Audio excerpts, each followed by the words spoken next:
Develop the habits. You've got the brain power, you've got the energy, but develop the habits of success. So how do you start a business with no money under the worst conditions that your backer doesn't want to give you a dime? What do? Get ready for a lot of rejection, and at the same exact time, do the things others don't want to do. Do what's necessary. Do what it takes, no matter what it is, and try not to hurt anybody along the way. You know, I often say there should be 12 people at a table, right? And we're having a discussion about something. And something may turn up that could be an opportunity. Half the people don't recognize it's an opportunity. A lot of people are comfortable in what they're doing. They don't want change. People actually get into a zone where they're very comfortable. So they don't like the idea of risk. I see people, they want to do one little house. Then I see people that want to do 10 houses, and I see people want to do thousands of houses. Now, this isn't a good time to be talking about houses, but the fact is, if you're going to think and if you're going to be doing something, do it big. In a certain way, it's better with the banks. In a certain way, it's better with buyers. You can make it more dramatic. I've always thought that each person invented himself. For whatever reasons, through whatever circumstance, through whatever he has gone through, that we are each a figment of our own imagination.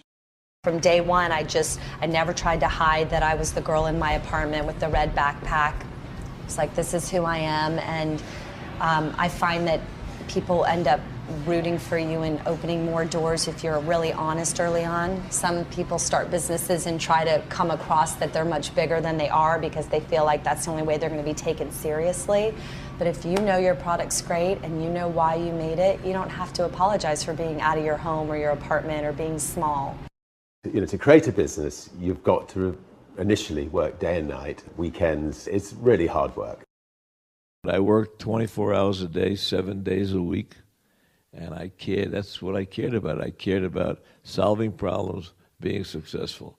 Anytime an obstacle presented itself, I used it to my advantage and made it work. And I never heard the word no. If I heard the word no, it meant maybe. And then I made maybe yes. In the end, luck plays a very important part in how successful you are. But the harder you work and the longer you work, the luckier you're going to be. People need to understand that we cannot take a breath, that we have competitors who want to take the food off of our table. We have an economy in which there's 8% unemployment here, 9% unemployment in the US, and Starbucks Coffee Company is not something you have to have. It is a discretionary purchase. And so the mentality that you need in a business today, Starbucks or otherwise, to build sustainable success and enduring success is you have to eradicate the human behavior of relaxing, the human behavior of feeling like we have won. And what I have said in the last 2 years of Starbucks is, there's no celebration, there's no victory lap. We haven't done squat. I don't have the same opportunity as you do. Yeah, you do. You do. You have every bit the opportunity that I did. And so you can go out there and do it. Somebody said, well, what was your goal? Goal? Make money. You have the power to just, you can sit down, you can code something, you can try it. It doesn't matter to you whether someone thinks it's a good idea or not, because you have the power to go put that online and, and see whether it resonates and connects with people. Stay focused on the stuff that you're providing to your users. You're going to make a ton of mistakes.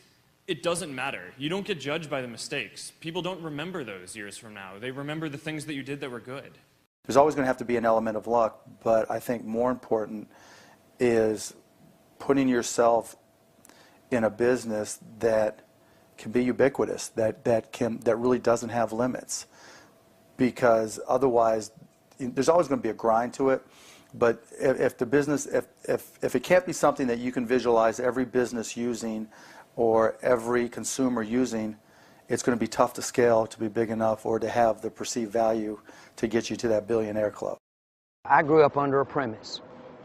Go in an industry that has a large profit margin. Don't go in one that's slim.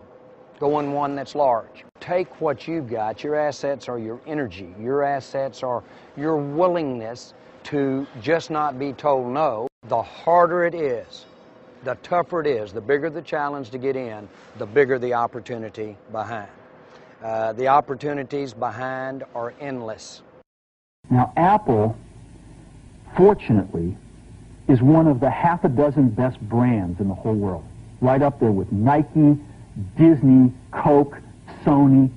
It is one of the greats of the greats, not just in this country, but all around the globe. And but even a great brand needs investment and caring. If Alexander the Great could conquer the known world, why couldn't I start CNN? I thought it through really carefully, but I'd studied a lot more than most of my competitors. Most people haven't worked as hard as I have or studied as hard as I have, because when you look back in my life, most of my decisions, almost all of them, were brilliant. What fear is stopping you in your tracks and burning the soles of your feet? What if conquering that fear, whatever it is that keeps you from being what the Creator intended for you, what if you could unleash everything great in your life? Would you do it? Would you say yes to that?